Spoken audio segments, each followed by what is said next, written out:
Donc je vais vous traiter ce sujet très vaste en un quart d'heure, un petit quart d'heure.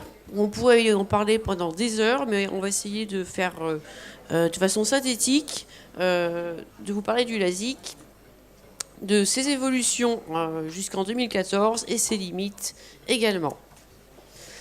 Alors le LASIK, laser assisted in situ kératomylosis, c'est une technique de chirurgie réfractive, cornéenne donc, qui permet de traiter un large éventail d'anomalies de la réfraction, myopie, astigmatisme, hypermétropie et presbytie. Donc vous voyez que c'est déjà très large. La photoablation réfractive est réalisée donc dans l'épaisseur de la cornée, non pas en surface, comme contrairement à la PRK. Donc au niveau du stroma, par le laser excimer ou par le laser femtoseconde de la technique du SMILE, c'est une avancée. Donc, il m'aurait fallu une cloche, comme ça à chaque avancée j'aurais fait bing. Bon.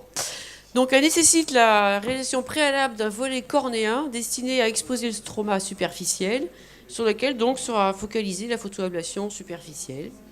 Et dans la technique du SMILE, il n'y a pas de découpe de volet complet, mais il y aura un double passage du faisceau laser.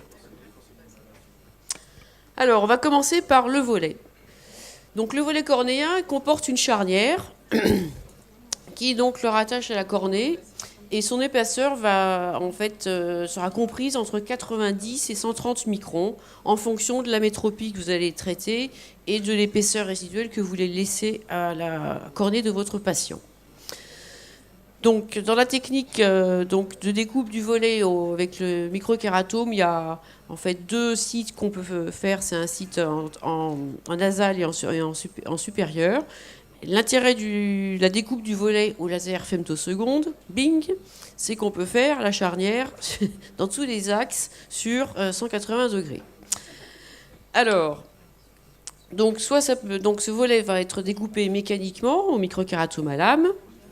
C'est l'ancienne technique, soit donc par le laser femtoseconde, bing. Donc c'est une action de ce laser femtoseconde, ça c'est la phrase qui tue. Donc c'est une action de dissection par clivage mécanique sous l'effet de la juxtaposition de microbules de gaz générées par des mini-spots inférieurs à 3 microns, hautement énergétiques, créés par l'émission d'un rayonnement infrarouge. Voilà. Vous savez tout sur le laser femtoseconde. Non, je plaisante. Ce laser femtoseconde, bing, avancé, a donc de nombreuses applications cliniques à l'heure actuelle en 2014. Donc c'est les volets pour la technique du LASIK. C'est la pose de lentilles intracornéennes, les inlays, pour la presbytie. La réalisation de tunnels cornéens pour la technique des segments d'anneaux, les intaxes dans les kératocones, les ectasies. Utile dans les techniques de greffe de cornée lamellaire. Dans la technique du SMILE, donc Small Incision Lenticule Extraction, c'est la découpe d'un lenticule réfractif d'épaisseur de design variable en fonction de la métropie à corriger, qui sera retiré juste par une incision de 3 mm. Donc vous voyez les grandes avancées grâce à cette nouvelle technologie du laser femtoseconde. Un petit rappel, dans la technique du LASIK, l'épithélium cornéen est incisé uniquement sur les bords du volet. Et le stroma reste donc protégé par un épithélium qui est physiologiquement fonctionnel, et donc la cicatrisation du stroma sera très peu active. En conséquence, la symptomatologie post-opératoire est donc très différente de celle de la PKR et comporte des douleurs qui sont très modérées.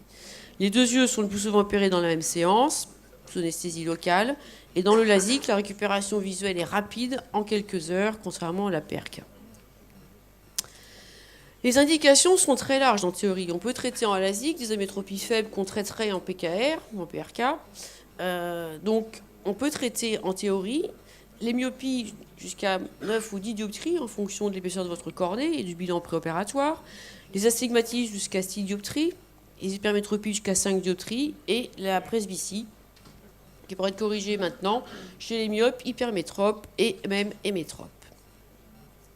Donc vous voyez que les indications sont maintenant très très larges.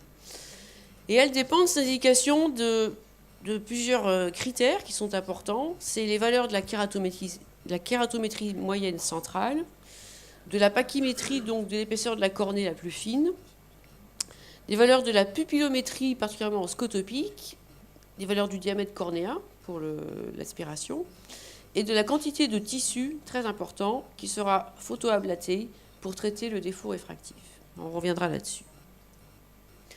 Respect des règles de sécurité, c'est préservation après découpe d'un mur stromal résiduel postérieur de 250 à 300 microns.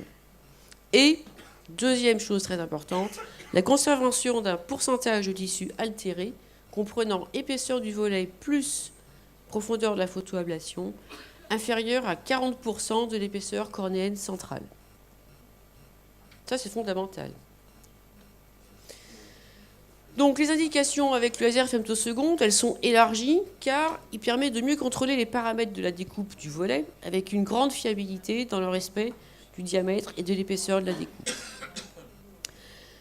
Les indications du SMILE sont les mêmes que celles du LASIK pour la myopie à ce jour jusqu'à moins 10 dioptries et l'astigmatisme jusqu'à moins 5 environ, mais la correction de l'hypermétropie est en évaluation à l'heure actuelle. Les contre-indications, bon, on en a déjà un petit peu parlé ce matin, donc tout ça, ça se repère au bilan préopératoire, donc c'est celles qui sont liées à l'anatomie cornéenne, kératométrie extrême et pachymétrie donc inférieure à 500 microns. Le kératocone ou le kératocone suspect, vous avez vu les belles images ce matin topographiques de dépistage, nous a présenté Tan. Les pathologies secondaires, un défaut d'adhérence de l'épithélium cornéen, donc les pathologies cornéennes dystrophiques, l'immunodépression physiologique, les affections chroniques de la surface, la sécheresse oculaire sévère, Béatrice nous a longuement parlé de ça ce matin tout à l'heure, et les antécédents pathologiques pouvant influencer la cicatrisation. Alors, on va venir maintenant à la technique. La découpe du volet au microkératome. Donc ça, on a tous fait nos débuts au LASIK avec ça, avec cette machine qui était une machine qui a pendant des années été performée par les laboratoires. Moria a sorti des derniers qui sont que M. Malkas, qui n'est pas malheureusement, parce qu'en fait les images que vous allez voir, c'est celles de François, du bloc, de ses découpes au microkératome. François Malkas, il reste toujours un fan adepte du microkératome. Voilà, commence à se mettre juste maintenant au femto. Il n'était pas encore convaincu, mais finalement, j'ai l'impression qu'il devient plutôt confiant avec le femto. Voilà, mais François fait beaucoup François Malkas de patients, de cas. Dans la technique du microkératome, certes, la technique est rapide, mais par contre, ça demande une courbe d'apprentissage assez longue pour bien maîtriser tous les paramètres d'aspiration, de succion, etc., de découpe. Et les complications, donc, on le sait, dans la technique au microkératome, sont le capot libre. Bon, ça, c'est pas très grave. On peut quand même traiter le patient et remettre le capot, faire 2 points éventuellement et mettre une lentille. Le botonol, ça, c'est beaucoup plus grave. Dans ces cas-là, on arrête tout, on ne traite pas et on changera complètement fusil d'épaule si on veut refaire un traitement efficace. Les découpes incomplètes, ça aussi, c'est des problèmes qui sont gravissimes et parfois qui conduisent vraiment à annuler le traitement de toute façon et reporter avec une autre technique. Donc les complications du microkératome à ce jour, quand elles arrivent, elles sont rares. Les publications montrent qu'il n'y en a pas plus avec des chirurgiens entraînés qu'avec le femto.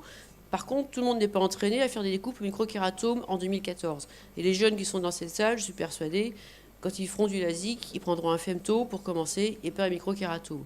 Donc, je protège François Malkas, Laurent Gauthier, qui sont des vieux adeptes de cette technique, en vous disant ça. Ça découpe très bien, c'est parfait. Ça coûte moins cher qu'un laser femtoseconde à la découpe. Voilà, mais il faut être très très entraîné. Et quand les complications arrivent, elles sont redoutables. Alors, donc, on va mettre le petit film pour faire plaisir aux adeptes du microkératome qui ne sont pas là. Voilà. Toc. Donc là, on met en place l'anneau, il y aura avec l'aspiration, on hydrate bien la cornée, vous voyez, ça va très vite.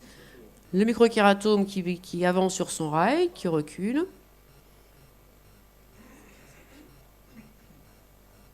On a fait un marquage préalable avant de faire la découpe, comme vous pouvez le constater. Et puis là, donc, on soulève le volet.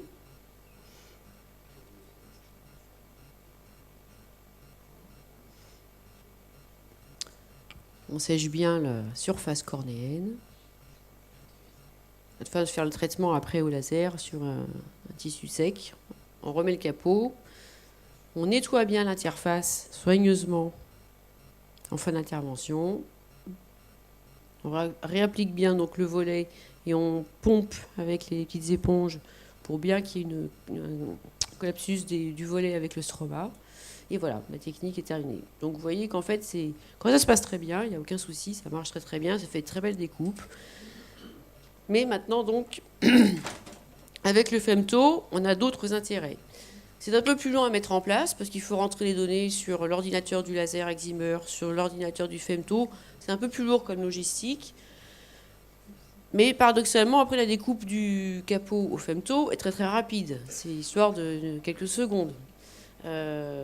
Voilà. La courbe d'apprentissage est rapide. Il suffit de savoir positionner le patient sur la machine, appliquer le cône d'aplanation pour la découpe du femto, appuyer sur les bonnes pédales. Franchement, sur le plan technique, c'est plus simple.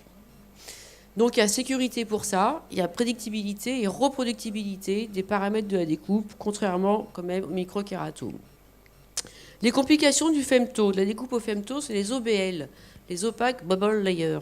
En fait, ces petites bulles, elles arrivent à se déposer en fait parfois dans la cornée et peuvent être gênantes pour faire un traitement si on utilise un traitement par reconnaissance syrienne, par exemple dans des astigmatismes. Donc à ce moment-là, parfois, on ne peut pas traiter, on attend, on peut attendre quelques minutes que les bulles se résorbent, et ensuite on peut refaire le traitement. Donc ça n'empêchera pas de traiter le patient. Il y a aussi les bulles en chambre antérieure qui naviguent par le canal de Schlemm, ça s'est vu, mais enfin, c'est très rare. Et après, il y a une complication exceptionnelle qui a été décrite, c'est les ponts tissulaires et les vertical breakthrough. Voilà. Ça arrive quand on fait des volets très très fins, de 90 microns. Et donc vous voyez qu'avec le femto, on peut faire des volets quand même très très fins. Et dans ces cas-là, donc, on ne traite pas le patient, bien entendu. Donc vous voyez qu'il y a peu de contre-indications à ne pas traiter le patient en cas de légères complications avec le femto. Donc l'intérêt du femto seconde dans la technique donc, du découpe du volet, dans le LASIK, c'est le centrage du capot. Hein, les machines sont quand même très bien préparées pour ça, avec des logiciels très précis. Sa taille, son épaisseur.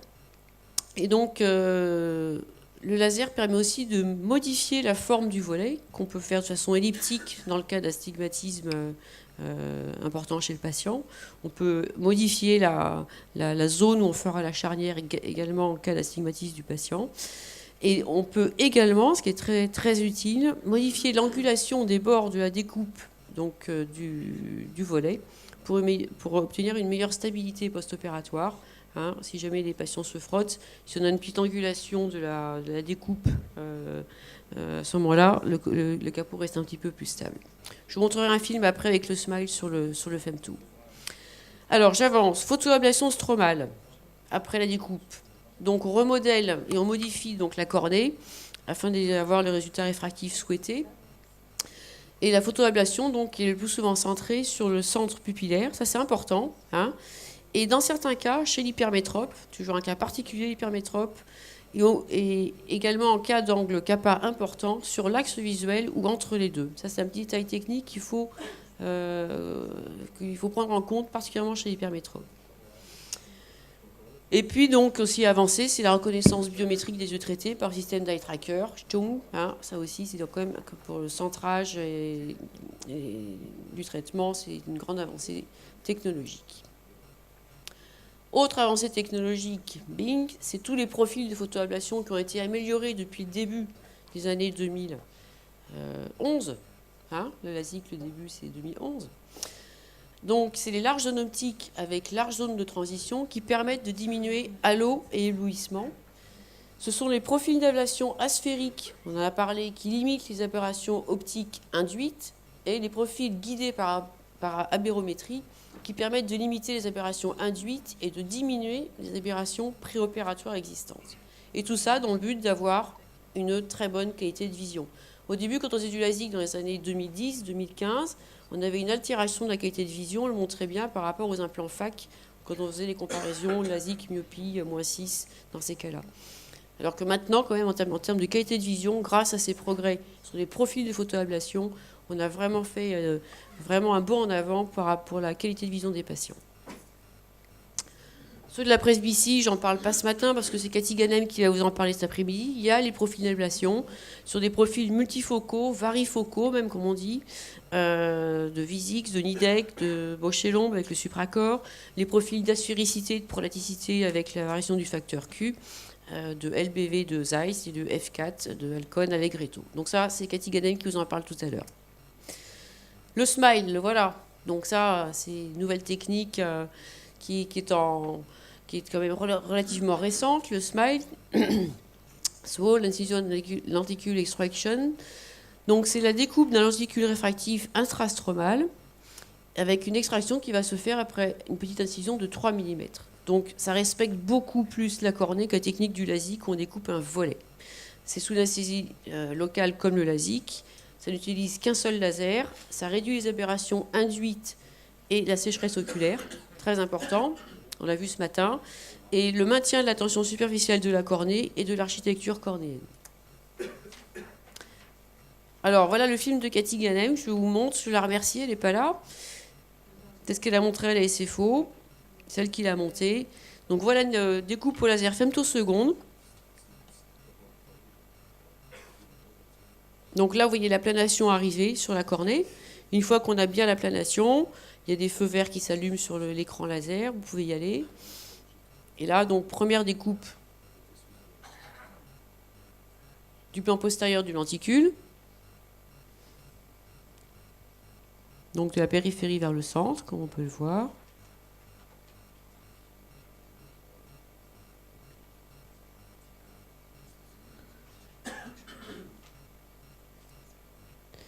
Donc la découpe du plan antérieur qui va dans l'autre sens, visiblement. Moi, je n'ai jamais fait de smile, donc c'est pour ça que c'est tout à l'honneur de Cathy, gentiment, qui m'a envoyé ce film pour vous le montrer. Voilà. Donc les deux plans ont été découpés. Toc.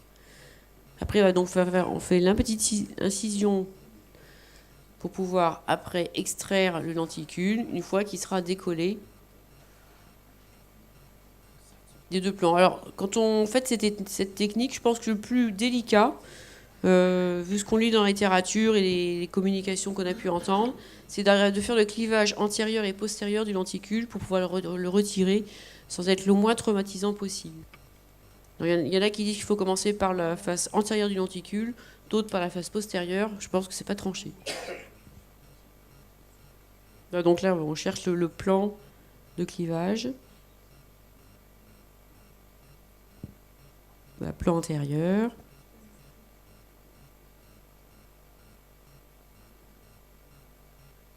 Enfin, quand même, là, même si ça respecte la cornée, quand même, quand on va chercher les plans de clivage, la cornée en prend un petit coup, quand même. Ça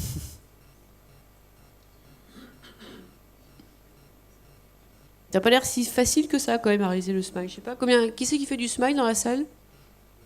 Hein ? Vous êtes tout seul ? C'est terrible, hein ? Béatrice, t'en fais, toi, du smile ? Ça arrive ? Bon, c'est quand même pas... Voilà. Donc, un hommage à Joseph. On n'y manquera jamais.